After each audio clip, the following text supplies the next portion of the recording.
글로벌 전략가들 시간입니다. 상상일증권 신월 투자전략팀장께서 나오셨습니다. 팀장님 안녕하세요. 네, 안녕하세요.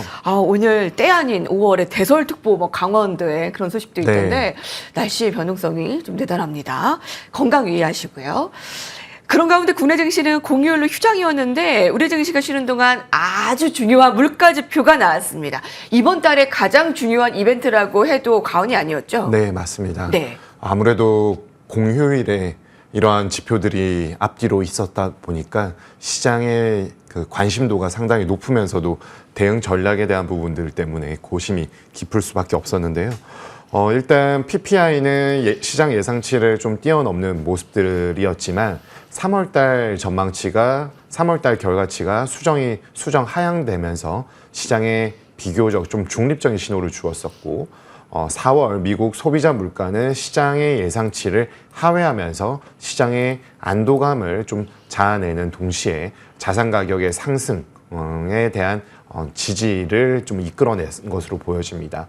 전반적인 흐름을 살펴본다라면은 지난주 후반에 있었던 소비자 기대 인플레이션은 시장 예상치를 뛰어넘었었고 PPI는 중립적 그리고 소비자 물가는 시장에 우호적인 영향을 미쳤기 때문에 이런 일련의 과정을 통해서 시장을 좀 긍정적으로 바라보고 있다라고 볼 수가 있겠습니다. 먼저 생산자 물가는 전월 대비 0.5% 올라서 시장 컨센보다 0.2%포인트 정도 상향이 되었습니다. 아무래도 휘발유 가격 등 에너지 가격의 상승세가 가장 큰 영향을 미쳤다라고 볼 수가 있겠고요. 반면에 3월 달 생산자 물가는 전월 대비 0.1% 하락한 것으로 수정 전망이 되면서 3월과 4월을 종합적으로 고려했을 때는 생산자 물가는 비교적 중립적인 영향력을 행사한 것으로 볼 수가 있겠습니다. 4월달 소비자 물가가 어제 밤에 나왔었는데요. 헤드라인 CPI는 3.4% 그리고 근원 CPI는 3.6% 오르면서 아무래도 지금 3월달 대비해서는 각각 0.1%포인트 그리고 0.2%포인트씩 하향 조정되면서 파월 연준 의장 등 전반적으로 시장이 기대했었던 흐름에 좀 부합하는 모습이 아니었나라고 볼 수가 있겠습니다. 특히나 전월 대비 기준으로는 0.3% MOM 상승하면서 시장의 컨센이었던 0.4%를 하회하는 모습들을 시연을 했었기 때문에 가장 좀 시장이 좀 환호했었던 부분으로 볼 수가 있었겠고요. 스티키한 인플레이션으로 꼽히고 있는 주거비는 여전히 좀 높은 상황에 있습니다만은 0.4% MOM, 5.5% YY를 기록하면서 아직 완벽하게 잡힌 모습은 아니나 최근 들어서 주거비의 상승, 그러니까 S&P CS 주택 가격의 상승 모멘텀이 서서히 둔화되고 있는 점을 감안하고 파월 연준 의장이 지난 FOMC 때 그랬었죠. 계약의 이행이라는 이런 주택 시장의 특유의 좀 후행적인 모습들을 고려할 때에는 완만하게 금리 인하를 기대해 줄 수 있는 인플레이션의 오름폭 축소세가 좀 전개될 수 있는 가능성을 지지한다라고 볼 수가 있겠습니다. 중고차와 신차 가격은 내려가면서 전반적으로 소비자 물가의 안정화에 좀 기여를 하고 있는 모습들까지 확인을 했습니다. 네. CPI보다 먼저 나온 공휴일 전에 나온 이 PPI는 중립적이었고 이제 CPI 물가지표 이제 세세적으로 살펴봤습니다. 3.4%라는 이제 숫자가 아주 드라마틱한 숫자는 아니었지만 미국의 인플레가 6개월 만에 지금 하락세가 지표가 발표가 됐고 인플레 오름세가 축소되었다라는 것이 좀 시장에 환호를 준 것 같습니다. 네, 근데 파월 의장의 연설도 있었는데요. 우리가 취할 다음 조치가 금리 인상이라고 생각은 안 한다라고 했고요. 이제 금리 인상 카드는 사실 이 부분이 좀 염려가 됐잖아요. 아니면 올해 금리 인하 한 번도 안 한다. 아니면 많이 해봤자 한 번. 이런 얘기가 있었는데 좀 분위기가 조금 좋아지고 있습니다. 자, 이제 금리 인하의 수순 한번 예상해 보죠. 네. 금리 인상에 대한 얘기를 할까봐 항상 파월 연준 의장이 어떤 프레스 앞에 나타났을 때 긴장감이 높아지고 있는데요. 그러니까요. 그런 얘기는 계속해서 없습니다. 그렇지만 시장이 이렇게 불안감을 놓지 못하는 이유는 인플레이션이 생각보다 빨리 안 잡히고 있다라는 점.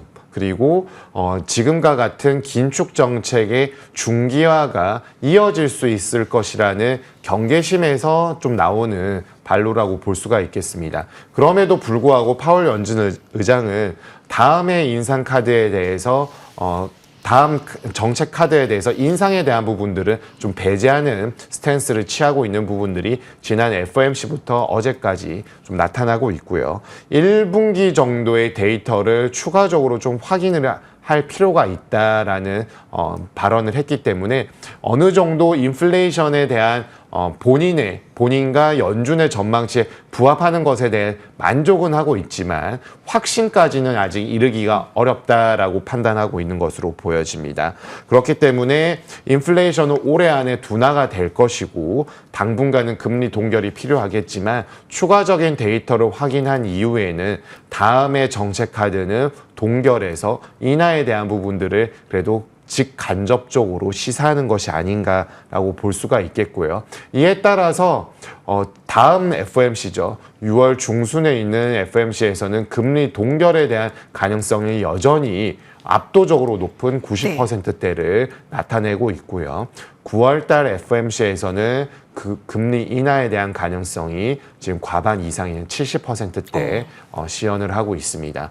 이러한 부분들이 12월까지 이어질 수 있을지에 대해서는 아직 컨센서스가 좀 확정적이라고 보기는 어렵겠지만 그래도 과반 이상으로는 금리 인하의 횟수까지 연간으로 본다라면 이외 인하에 대한 기대감이 점점 무르익고 있는 상황이기 때문에 시장과 연준의 그런 인식의 괴리는 서서히 좀 좁혀지고 있다라고 판단하는 것이 좀 적절하다라고 볼 수가 있겠습니다.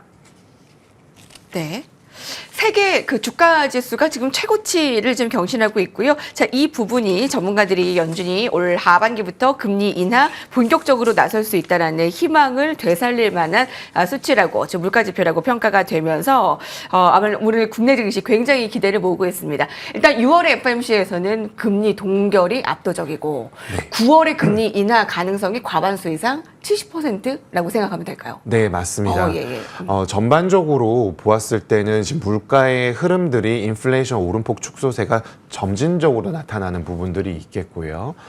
과거 약 40에서 50년간의 히스토리컬 데이터를 기반으로 기반으로 했을 때 미국채 3개월물 대비 2년물 금리 스프레드가 마이너스 국면, 지금 마이너스 60pp 정도를 시현하고 있는데 마이너스 국면에 접어들었을 때 2에서 13개월 이내에 금리 인하에 접어드는 것이 연준의 스탠스입니다. 그런데 지금은 17개월째 마이너스 국면에 있다라는 점은 이미 시장은 연준이 금리를 동결하기 이전인 금리를 한창 인상하고 있을 때였었던 23년 1월부터 다음 스텝에 대해서는 인하를 좀 성급하게 바라봤었던 점들이 있겠고요.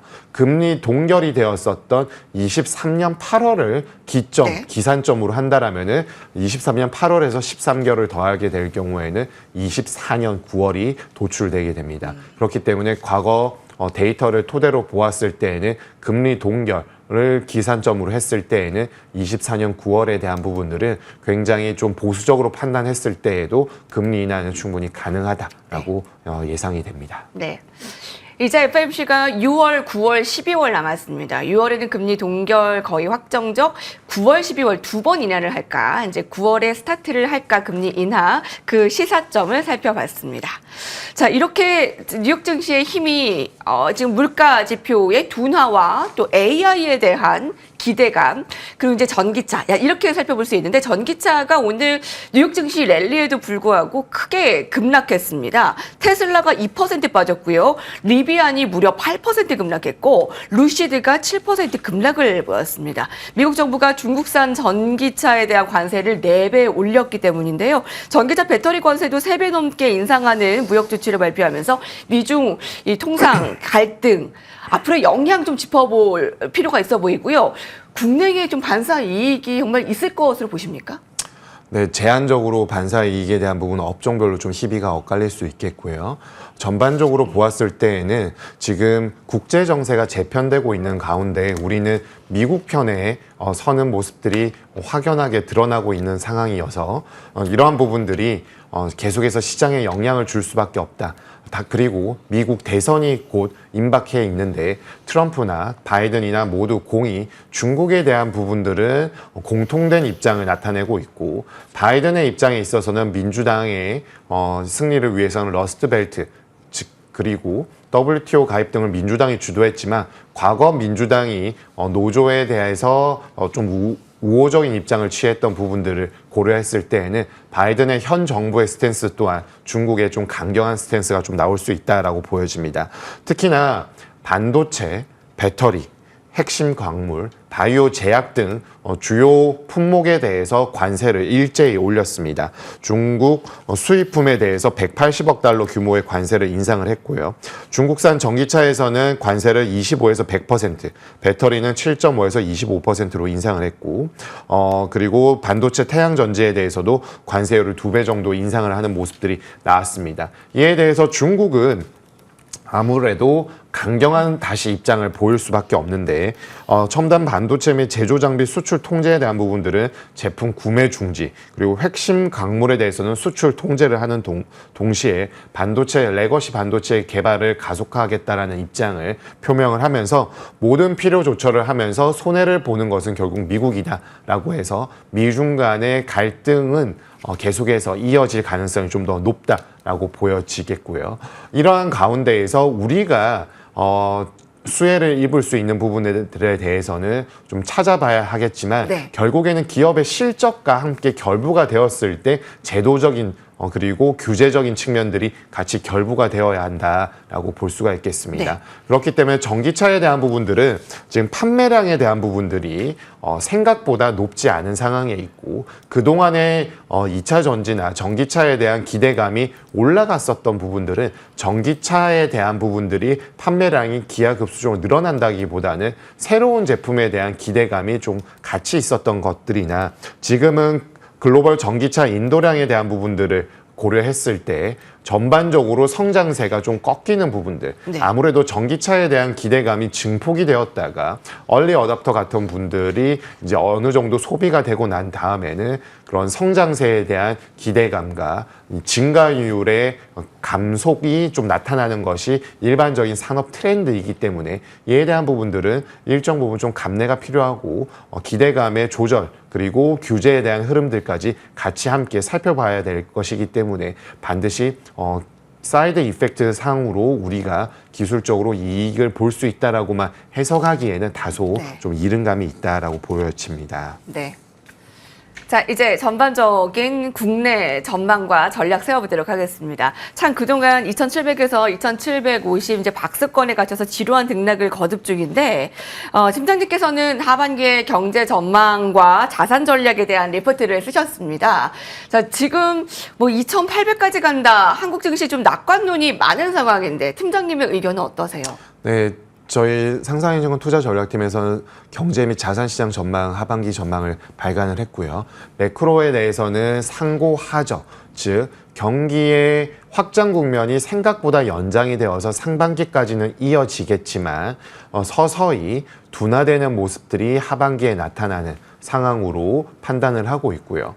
국내 수출의 증가세는 당분간은 이어지겠습니다만은 이 모멘텀의 확장 국면이 하반기까지 이어질지에 대해서는 설비 투자나 그리고 미국 대선을 앞두고 있는 상황 속에서 기업들의 적극적인 캐펙스에 대한 집행 가능성은 좀 제한적으로 바라보고 있기 때문에 하반기에는 경기의 위축 국면이 서서히 펼쳐질 수 있다. 라고 판단하고 있습니다. 가장 핵심 이슈는 미국 대선이라고 바라볼 수가 있겠고요. 미국 대선을 앞두고 있을 때에는 정치적인 불확실성에 의해서 경제 및 금융시장의 변동성이 높아질 수 있다는 측면에 있어서 자산 가격의 변동성 또한 감내해야 된다라고 보여집니다. 이에 따라서 지금 현재 코스피 레벨보다는 조금 높은 2,900선까지는 열어두고 있습니다만은 이런 올라간 이후에 그 다음에 추가적인 상승 모멘텀을 확보하는 찰나에 미국 대선이 점점 임박해 있기 때문에 항상 베스트 시나리오만 상정하고 대응하기에는 다소 불확실성이 좀 커질 수 있다라고 보여지고요. 그 다음으로는 아무래도 미국 상업용 부동산에 대한 부분들이 계속 언급이 되고 있는데 공실률이 약 20%에 육박하는 사상 최고치에 달하고 있습니다. 특히나 연준의 금리 인하가 미국 대선을 앞둔 9월로 예상되고 있는데 과거에도 그랬지만 미국의 연준의 금리가 고점에서 인하로 갈 때에는 항상 선별적인 자산 시장의 흐름이 나타나기 마련입니다. 네. 안전자산이 먼저 자산 시장의 강세를 시현하고 안전자산에 대한 랠리가 나오다 보니까 위험자산, 증시와 크레딧물로 이제 전이가 되게 되는데 이때 조금이라도 더 높은 수익률을 높이기 위해서 리스크가 높은 자산을 택했을 때 금리 동결에서 인하로 갈 때 항상 크레딧 리스크가 불거지기 마련입니다. 이번에는 상업용 부동산에서 언급이 되고 있기 때문에 이에 대한 충격이 위험 자산에 확산이 될 가능성이 있다라고 가늠할 수 있는 점을 고려한다라면은 증시의 랠리가 상반기에 이어서 하반기까지 이어지기에는 다소 부담스러운 측면들이 있고 좀 전에도 말씀드린 것처럼 상고하저의 경기 흐름들 속에서는 기업의 실적과 같은 부분들에 대한 부분까지 고려한다라면은 전반적으로 좀 하반기에는 보수적인 흐름들을 통해서 미국의 대선 흐름을 판단하고 대응하는 것이 좀 더 적절하다라고 판단하고 있고요. 국내에서는 여소야대 국면 속에서 어떤 식으로 좀 정책적인 흐름들이 펼쳐질 수 있을지 특히 밸류 프로그램과 같은 부분들과 재정 정책에 대한 고려를 해야 되겠고 큰 흐름 속에서는 그래도 AI발 반도체 그리고 전력기기, 바이오, 화학 이러한 부분들을 좀 추천드리고 있습니다. 네, 반도체, IT, 바이오, 화학. 예, 여기까지 듣도록 하겠습니다. 전망과 전략 함께 들었습니다. 신원 팀장님 감사합니다. 2,900포인트까지 열려 있는데 일단 상고하저 상상인증권에서는 이야기를 하고 있고요. 자, 뉴욕 증시 3대 지수 사상 최고치 흐름 활활 불타올랐습니다. 오늘 국내 증시 성공 투자하시기 바랍니다. 고맙습니다.